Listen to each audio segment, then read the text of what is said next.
Hello दोस्तों, हमारे YouTube channel पर आप सभी का स्वागत है। जैसे कि आप जानते हो कि हम आपके लिए ईटीटी केडर और केवीएस के टीजीटी हिंदी के लिए वीडियोस लेके आते हैं। सो वैसे ही हाजिर हुए हैं आज एक नई वीडियो लेकर। आज की वीडियो ईटीटी केडर से के साथ संबंधित है, ठीक है, जिसका विषय है शब्द विचार। ठीक है, तो शब्दों का वर्गीकरण हम करेंगे, ठीक है, कि किस प्रकार से शब्दों को अलग अलग जो भागों में बांटा जाता है। चलते हैं हमारी जो एक मैंने आपके लिए डॉक्यूमेंट तैयार किया है उसकी तरफ। ठीक है, शब्दों को निम्नलिखित आधारों पर अलग अलग वर्गों में बांटा जाता है। अब कौन कौन से आधार हैं वो हम देखते हैं। देखिए, 4 आधार जो मुख्य माने जाते हैं। पहला है उत्पत्ति, उद्गम या स्रोत के आधार पर, दूसरा अर्थ के आधार पर, तीसरा रचना के आधार पर, चौथा प्रयोग के आधार पर। ठीक है, तो उत्पत्ति या उद्गम या स्रोत के आधार पर कितने भेद होते हैं, इसके ऊपर हम कह सकते हैं कि 5 जो भेद हैं शब्द के होते हैं। कौन कौन से? तत्सम, तद्भव, देशज मतलब देशी भी कह सकते हैं इसे, विदेशी या आगत मतलब आए हुए, ठीक है, और संकर। तो ये 5 भेद किसके अंतर्गत आते हैं? उत्पत्ति, उद्गम या स्रोत के आधार पे आते हैं। अब पहले इनकी पूर्ण जानकारी हासिल करेंगे, उसके बाद नेक्स्ट आधार पे चलेंगे हम। ठीक है, तत्सम क्या होते हैं? सबको पता है, वो शब्द होते हैं जो संस्कृत से आए हुए हैं। ये सिंपल हम शब्दों में तत्सम शब्द कौन से होते हैं? तत्सम शब्द अगर सरल भाषा में कहूँ तो संस्कृत से आए हुए शब्द, संस्कृत से ज्यों के त्यों लिए हुए शब्द तत्सम शब्द कहलाते हैं। तो यहाँ तत्सम का अर्थ क्या लिया है इन्होंने? समान। तो यहाँ पे समान से अभिप्राय क्या है कि स्रोत भाषा के समान। स्रोत भाषा कौन सी है? हिंदी की, संस्कृत। तो संस्कृत से एज इट इज आए हुए शब्द क्या कहलाएंगे? तत्सम। ठीक है, दूसरा है तद्भव। तद्भव तद प्लस भव अर्थात उससे होने वाले। कैसे होने वाले? स्रोत भाषा से होने वाले। तो संस्कृत भाषा से, स्रोत भाषा हमारी संस्कृत है, तो संस्कृत भाषा से विकसित होने वाले शब्द हैं जो मतलब हिंदी में कुछ परिवर्तन के साथ प्रयोग में लाए जाते हैं, तो वो तद्भव शब्द कहलाते हैं। तो जैसे आग है, आज हम आग बोलते हैं, ठीक है, तो संस्कृत में उसे अग्नि बोला जाता है। तो आज हम तुम बोलते हैं, लेकिन संस्कृत में है उसे तवम बोला जाता है, तवम। माँ बोलते हैं आज हम, तो वहाँ संस्कृत में माता बोला जाता है। तो भगत हम कैसे हैं? भगत, ठीक है, तो वहाँ पे भक्त बोला जाता है। तो इस तरीके से मतलब काफ़ी जो चेंज के साथ यहाँ पे हिंदी में प्रयोग किए जाते हैं, वो तद्भव होते हैं। तीसरा है देशी या देशज। देशी सब जानते हो मतलब देसी, ठीक है, अपना अपना तरीका। तो जो शब्द अपने देश की भाषाओं, बोलियों या उपबोलियों से ही बने हैं उन्हें देशी या देशज कहा जाता है। तो हर व्यक्ति की अपनी बोली अलग होती है, हर व्यक्ति की अपनी भाषा अलग होती है, तो उसके अकॉर्डिंग वो जो जिस शब्द का जैसा प्रयोग करता है तो वो उसके लिए देशी शब्द बन जाता है। तो यहाँ पे कुछ शब्द उन्होंने दिए हैं, जैसे पेट, रोड़ा, ठीक है, लड़का, खिड़की, झाड़ू, खोट, ढूंढना, पगड़ी, भौंदू। तो मतलब इन शब्दों का प्रयोग हम अपनी सुविधा के अनुसार करते हैं। तो फिर है विदेशी शब्द। तो विदेशी शब्द नाम से पता चला, विदेशी जो विदेशी भाषाओं से आए, मतलब अन्य देश की भाषाओं से आए हैं। जैसे कुछ शब्द अंग्रेजी के लिए जाते हैं हिंदी में, और कुछ अरबी के, कुछ फारसी के, ठीक है, कुछ फ्रेंच, पुर्तगाली, तो इस तरीके से। इसके बाद है संकर शब्द। संकर का जो अर्थ है वो है मिश्रण या योग, मेल। जब दो अलग अलग भाषाओं से, ठीक है, मिलकर तो कोई शब्द बनता है, नया शब्द बनता है, तो उसे संकर शब्द कहते हैं। तो अब दूसरा आधार जो है अर्थ के आधार पर। अर्थ के आधार पर जो शब्द हैं वो मुख्यतः 4 प्रकार के हैं, ठीक है। कौन कौन से? एकार्थ मतलब एकार्थक शब्द, दूसरा नेकार्थक शब्द, तीसरा समानार्थी या पर्यायवाची, चौथा विपरीतार्थ, विपरीत या फिर जो विलोम शब्द है, ठीक है। विपरीत शब्द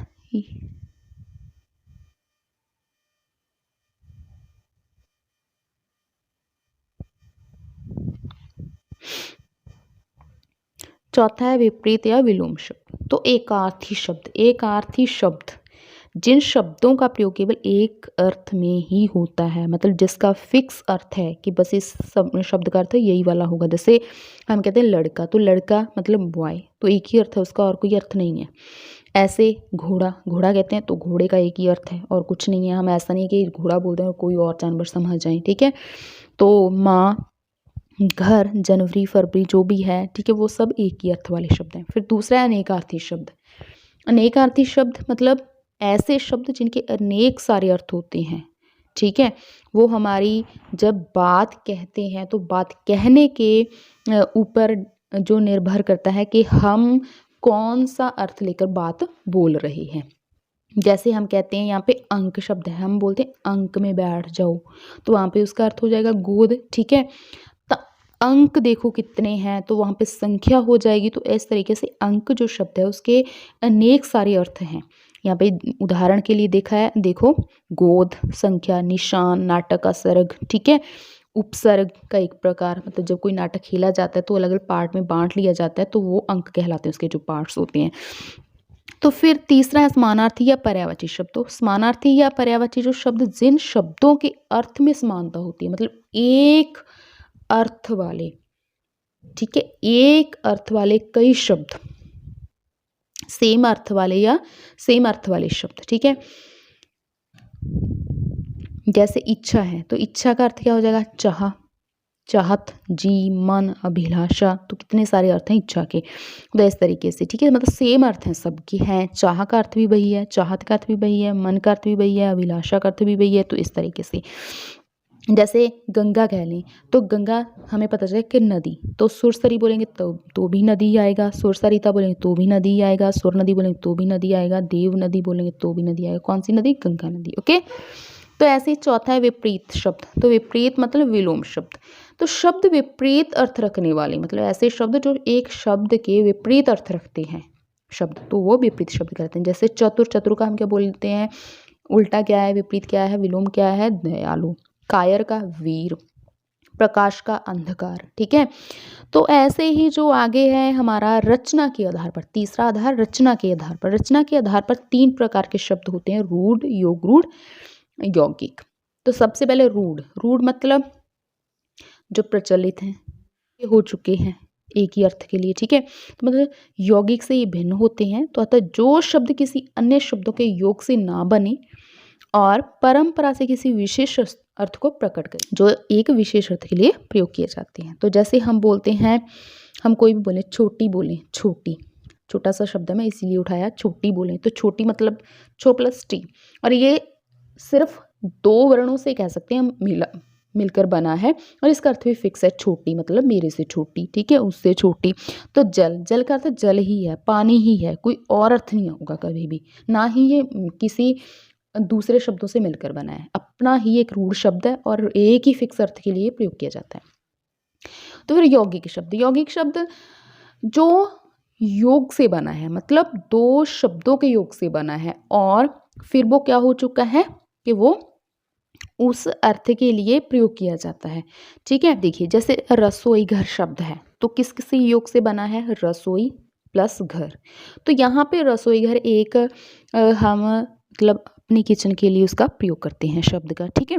तो इस तरीके से फिर योग रूढ़। योग रूढ़ जो शब्द 2 या 2 से अधिक सार्थक शब्दों के योग से बनते हैं और फिर वो क्या उस अर्थ के लिए रूढ़ हो जाती है, मतलब परमानेंटली उसी अर्थ के लिए वो प्रयोग किए जाते हैं। जैसे जैसे पंकज, तो किससे बना है, पंख प्लस ज से बना है, पर इसका अर्थ एक उसके लिए रूढ़ हो गया। ये शब्द किसके लिए, कमल के लिए, ठीक है, मतलब उसी के लिए इसका प्रयोग किया जाता है पंकज, और किसी शब्द के लिए इसका या किसी अर्थ के लिए इसका प्रयोग नहीं किया जाता। सुर नदी बोलेंगे तो सुर नदी गंगा के लिए ही प्रयोग किया जाता है, जबकि वो सुर प्लस नदी से बना है, ठीक है। तो इस तरीके से मतलब ये शब्द क्या है, योग से बनते हैं 2 शब्दों के, पर एक शब्द के लिए फिर वो प्रयोग किए जाते हैं, रूढ़ शब्द बन जाते हैं। हाँ जी, प्रयोग के आधार पर जो होते हैं वो उसको भी हम प्रयोग के आधार पर शब्दों को 2 भागों में बांटा जाता है, ठीक है। कौन कौन से, विकारी और अविकारी। तो विकारी शब्द कौन से हैं? विकारी शब्द होते हैं जिन शब्दों में लिंग, वचन, कारक या पुरुष के आधार कारण कोई परिवर्तन होता है, जैसे संज्ञा, सर्वनाम, विशेषण, क्रिया। क्योंकि हम देखो क्रिया शब्द का उदाहरण लेते हैं, जैसे मैं बोलती हूँ, जैसे हम बोलते हैं पढ़ता है, तो लड़का पढ़ता है, तो वहाँ पे क्रिया शब्द पढ़ता है, कौन? लड़का। अगर हम संज्ञा चेंज कर दें, वहाँ पे लड़की लगा दें, तो क्रिया अपने आप चेंज हो जाएगी, लड़की पढ़ती है। ठीक है, तो इस तरीके से लड़का चला गया, तो वहाँ पे ऐसे हो गया, क्रिया चला गया तो लड़की, तो वहाँ पे चली गई। तो इस तरीके से मतलब जिन शब्दों में लिंग के अनुसार, वचन के अनुसार, कारक के अनुसार या पुरुष आदि के कारण परिवर्तन हो जाता है। फिर दूसरा है अविकारी शब्द। अविकारी शब्द जिन शब्दों में कोई विकार या परिवर्तन नहीं होता। तो यहाँ पे कौन कौन से होते हैं? क्रिया विशेषण आ जाएगा, संबंध बोधक आ जाएगा, समुच्चय बोधक आ जाएगा, समुच्चय बोधक के योजक, ठीक है, विस्मयादि बोधक। तो उदाहरण के तौर पे जैसे हम कहते हैं राम और श्याम चले गए, ठीक है, तो अगर यहाँ पे मैं राम और श्याम की जगह पे राम और सीता लिखूं, राम और सीता चले गए, तब भी वहां पे चले गए ही आएगा। ठीक है, राम और सीता, तो वहां पे और में कोई परिवर्तन नहीं आता। जो और शब्द है ना, राम और सीता, तो वहां बिचला जो और है, जो दोनों शब्दों का संबंध बना रहा है, उसको कोई बदल नहीं सकता। ठीक है, अगर वहां पे दोनों पुरुष लोग हैं, दोनों लिंग पुरुष लिंग लोगे, तो वहां पे कोई परिवर्तन नहीं आएगा। अगर वहां पे एक पुल्लिंग लोगे, ओके, एक स्त्रीलिंग लोगे, तो भी कोई और का वो शब्द और ही रहेगा। ठीक है, तो ऐसे ही जैसे आप कहते हो कि अध्यापक ने कहा कि चुप हो जाइए, ठीक है, तो वहां पे जो दोनों वाक्यों को जोड़ रहा है की शब्द, ठीक है, क छोटी की मात्रा, तो उसमें कोई परिवर्तन नहीं आएगा। भले आप अध्यापिका ने कहा लगा दो आगे, अध्यापिका ने कहा कि चुप हो जाइए।